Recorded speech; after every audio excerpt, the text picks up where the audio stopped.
Say good morning. Me? Yeah, you. Good morning. Good morning. So, we are working on Ken's wagon.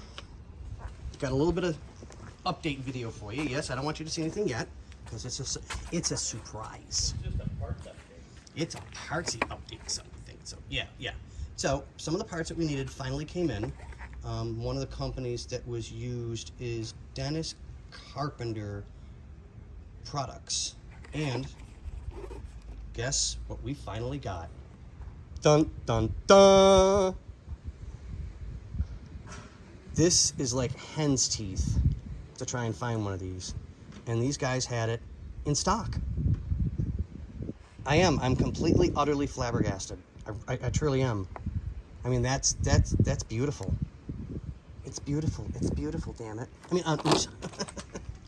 And we got some more caps for the locks, because 2 of them were bad. So, but yeah, I can't wait. This is wonderful. It really is, guys. So we will give you guys an update when we're... Is it wonderful? It is. It's wonderful. It's fantabulously wonderful, I swear to God. It is. It's wonderful. It's fabulous, I swear. And on that note,